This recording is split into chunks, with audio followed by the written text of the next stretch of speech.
Soybean তেলের সংকটে বাজার, শর্ত জুড়ে দিয়েও মিলছে না তেল, দামে স্বস্তি নেই চালের বাজারও। রাজধানীর বিভিন্ন বাজার ঘুরে দেখা যায় এমন চিত্র।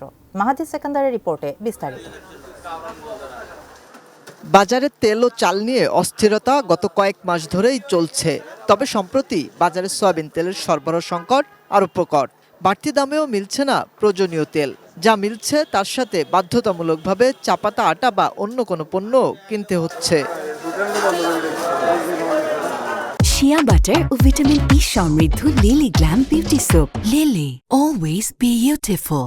বাজারে সয়াবিন তেলের এমন সংকটে বিপাকে ক্রেতা বিক্রেতারা। ছোটটা খুঁজেছি, ওটা আসলে পাচ্ছি না। যে তেলের দামটা তো আগে থেকেই বেশি। আসার পর দেখলাম ঠিকই আছে, একটা কন্ডিশন জড়িয়ে দিছে যে তেলের সঙ্গে পোলার চাল দিতে হবে। প্রতিদিন চাহিদা আছে 5 কার্টন তেল, তারা চাহিদা মতো তেল দিচ্ছে না, দিচ্ছে 1 কার্টন 2 কার্টন। বাড়তে থাকা চালের বাজারেও ফেরেনি স্বস্তি। দাম কেজি প্রতি 6 থেকে 8 টাকা বাড়লেও ক্ষেত্র বিশেষ কমেছে 50 পয়সা থেকে 1 টাকা। ভোক্তা হিসাবে চাউলের দাম অনেক বেশি। ইন্ডিয়া থেকে চাল আমদানি করার কারণে আড়ান একটা কিছুর একটু দাম কম। তবে স্বাভাবিক আছে চিনি, ছোলা ও অন্যান্য ডালের বাজার। রমজান কেন্দ্রিক আমদানি বাড়ায় দামও কমেছে সামান্য।